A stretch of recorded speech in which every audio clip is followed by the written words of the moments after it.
If you're counting carbs to stabilize your blood sugar, lower inflammation, balance hormones, or lose weight, experts, and me, say looking at carbohydrate density is a more important strategy. Carbohydrate density measures how many carbohydrates are present per 100 grams of food.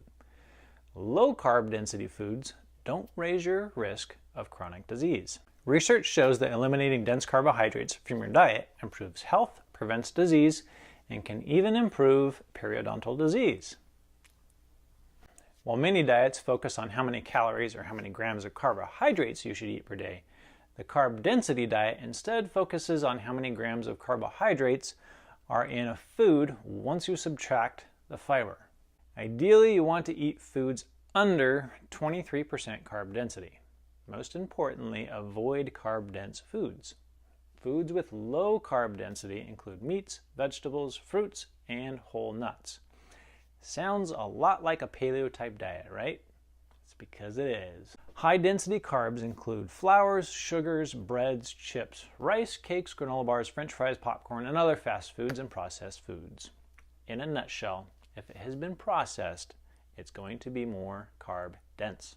Foods with low carb density contain the carbohydrates within cell walls. In these foods, carb density won't go much beyond 23%.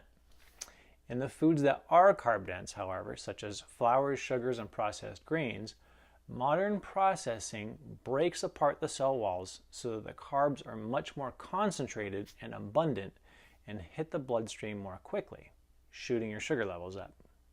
The human body was not designed to eat processed foods in which carbs and sugars have been busted out of their cells, concentrated, and able to raise blood sugar quickly.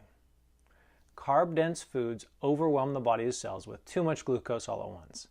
This causes cells to become resistant to the hormones insulin and leptin, both of which play a role in blood sugar regulation and also how full you feel. Insulin and leptin resistance in turn promote obesity, inflammation, accelerated brain degeneration, heart disease, diabetes, autoimmunity, and hormone imbalances. In essence, the foundation to the many chronic diseases of Western civilization is processed foods. Regular diets do not work, and the kinds of foods that you eat matters most. The kinds of foods you eat matters most. These days, plenty of research has demonstrated why diets don't work in the long run for so many people. Calorie counting, exercising more but going hungry, extreme diets, these approaches may work in the short term, but they pit the individual against primal survival mechanisms and can be metabolically and psychologically damaging. Although opting for a diet that is made up of healthy meats, fats, vegetables, fruits, and nuts may seem severe initially, it quickly adjusts hormonal responses to food. This reduces your cravings, boosts your energy, and reverses inflammation. The diet makes you feel so good, you no longer feel deprived.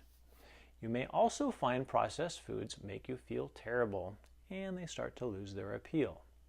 Ask my office for more advice on how you can manage and even reverse chronic health conditions. That's what I do, through diet, lifestyle, and functional medicine protocols.